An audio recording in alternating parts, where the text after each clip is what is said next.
I'm Matt Fulks, along with author, former Jayhawk, current member of, what's the name of the team? Okapi All-Stars. Okapi All-Stars. Here's Travis Releford.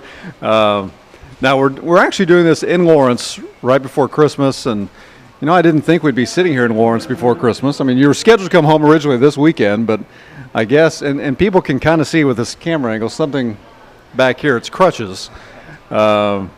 I guess you got a little extended vacation for Christmas, huh? Yes, the plan was not to be back this early, but due to a stress fracture in my right foot, I had to come back and get surgery. So I'm back promoting my book and spending time with my family, which is nice. So the book is Relentless, from red shirt. You'd think I'd know this, from red shirt to the rock of the Jayhawks, and it was. Let me just say this, and I wrote this in the introduction, but it's a great story. What do you hope as people read this book, and maybe as you read through it? I mean, what do you hope people will take from this? Well, with the title, I mean, it kind of tells it all what the book's about. Relentless, me being a relentless person, and what I had to overcome as a person and as a player at Kansas. I think the message is clear that when you come on tough challenges, just face them and don't run from them. And we talked about this in the book a little bit, but just to paraphrase here for the video, some of the things you went through. I mean, obviously, this is what I wrote, that you think of this kid who went to Miege, goes to KU on a scholarship, and just everything's just hunky dory, but. Yeah. Getting to Miege was difficult because life growing up for you was difficult. But you just never gave up, and when you could have given up on yourself, you didn't. Yeah. It started back in high school once I made a decision to transfer from the school I was going to at the time to graduate at Miege, which was maybe the biggest decision I made in my life, because if I probably wouldn't have made that decision, I wouldn't have this book out maybe, or I wouldn't have been in Kansas. And with that opportunity to go to Bishop Miege, it opened up doors for me. Well, and one of the reasons for that, academically, of course, and we talk about that quite a bit in the book, but I think you even put something in the book about, you said it more directly, that had I not made that transfer to Miege, wouldn't have had the grades and wouldn't have ended up at a D1 school, any school for that matter. Yeah, I would have definitely would have had to go a different route, a JUCO, and then work my way up, or however that works. I don't know.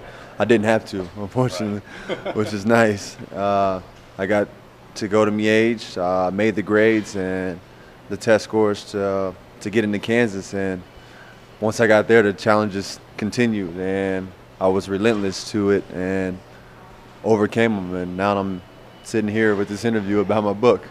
Well, and again, just kind of keeping with that relentless, as most people remember the story, you start off as a freshman at KU and then had a chance to redshirt, had a chance, really, we'll say it this way, could have transferred somewhere, chose to take the redshirt, and ended up being a great decision, I guess. Yeah, at the time it was the toughest decision, another tough decision I had to make, and with my mom, she was helped, but she kind of wasn't. She was just like, "I'm with you with whatever decision you make," and I'm like, "That's no help. Like, what do you think? What do you think I should do?"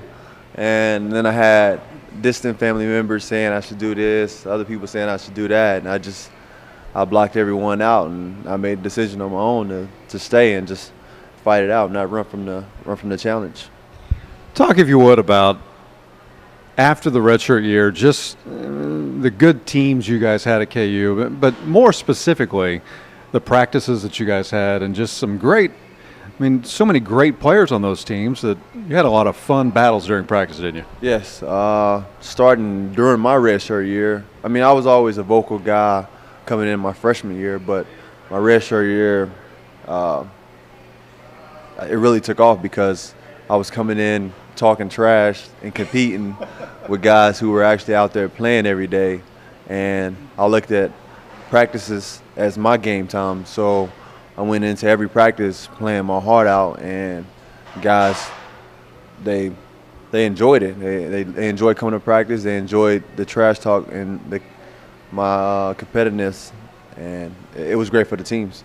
Well, and Danny Manning, who was an assistant at that time and now down at Tulsa, he said for this book, he said, you know, were you guys the blue team or the white team? We were the red team. Red team. Red squad. That's what we were Okay, called. red squad. Yeah. He said red squad could have competed with anybody. He said they could have been starters on the Yes. team. If you think about it, our red squad consists me, T-Rob, Mario Little, Jeff Withy, and it didn't even matter who else the other person was. Like those guys right there, like all great players, and I feel like we could have competed with any team at that time.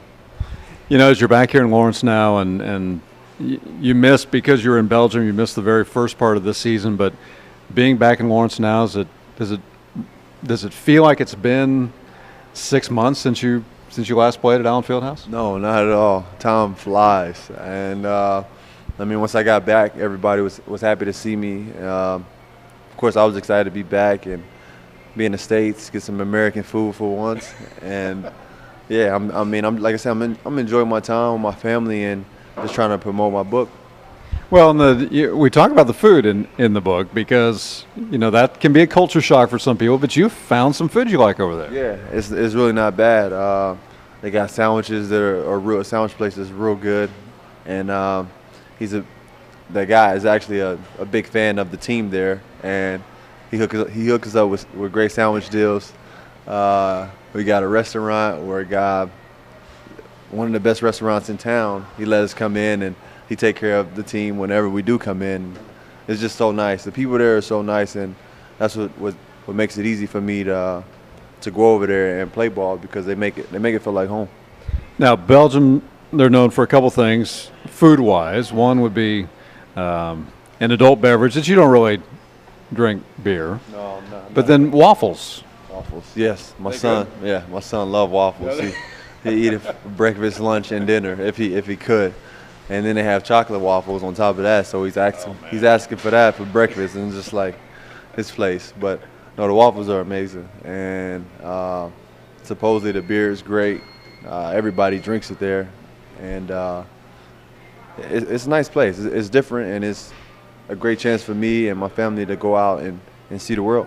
Well, and that's one thing that, I mean, obviously you'd love to be in the league right now, and that's your ultimate goal. And we talked about this when a KU fan passed us here in the restaurant and talked about being in the NBA. But just the experience you're able to have over there was, I mean, obviously you want to be in the league, but it's a pretty good time to be in Belgium too. Yeah, especially with me first year out of college. I mean, it's a great opportunity. I've been across the water or overseas before, so I kind of knew how it was, but to actually live over there is a different experience, and I'm having a lot of fun. Okay, so the book is Relentless. You can get it at Amazon.com. Now, as we're recording this, he has a couple signings, but you know, I'll go on and say that you'll miss out because this probably won't air until around Christmas, but you can get it at Amazon.com, Ascend Books, Barnes & Noble.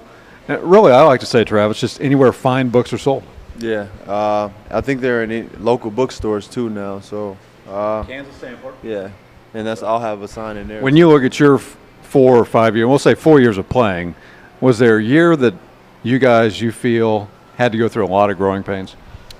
Over Christmas break, yeah, because if you're having a tough time up until that point, you're practicing twice a day, you're watching film, and like I said, it's a time to come closer. Everybody's at home, so it's just your team here on campus, and you're kind of forced to come close and get better. Yeah. The book is Relentless, and just some things you're going to find. We've talked about childhood, growing up in Kansas City, Missouri, going to Bishop Miege, and just all that Travis went through for that, and as well as KU, and a lot of talk about Bill Self and kind of behind the scenes in the book. And I asked you this during the book, and I don't think we ever really put an answer in there. So I'm going to ask you now. I'm going to put you on the spot. As you think now, since it's been 6, 7, 8 months since you played for him, what what did you take from Coach, or maybe what are a couple things that you took from being around Coach for 5 years? That we had to mature at a young age. He let us know as freshmen once we got in that we're not kids anymore, we're grown men, and that's how he was going to treat us. And I think one of the key lessons he taught us, like if something like comes up or if you get into some trouble, you take your medicine and move on. And that was something that sticks with like all the players. And I mean, it's a bunch of other lessons, but I think right now that's the only thing that sticks out. But one other thing, in the book, we have the story of the Harlem Shake video, which as KU hit this rough stretch here in November, December, I thought, it reminds me of the Harlem Shake. And we have the story of the Harlem Shake video. And you were one of the main guys responsible for getting Coach involved in that video, weren't you? Yeah, of course. With me being a senior last year, Justin Wesley came to me with the idea, like, hey, we should do a Harlem Shake video. And at the time, I'm like, are you crazy? We just lost 3 games in a row. We're not doing any videos. And he showed me the video, and I liked it. I enjoyed it, and then I thought it would be hilarious. The fans would love it, and we convinced Coach to do it. He was like, hey, let's forget about those 3 games, and let's have fun. Let's start having fun again. And he was like, yeah, I'll do it. And he did it, and it turned out to be a hit. I guess the only caveat, he said, I don't want to dance. Yeah, he didn't want to dance, but we didn't want him to dance. We didn't want him to mess up the video. It was for us. There you go. He is Travis Releford, and again, check out the book, Relentless. You can also follow him on the Twitter, and it's T_2 RELE and the letter 4 spelled out. So there you go. Follow him on the Twitter, and you'll find out more about the book and signings and all that. Glad you're here. Unfortunate the reason you're here early, but we're glad you're here this weekend. Have a great Christmas, New Year. Get better and have fun in Belgium. Thanks, Matt. You too.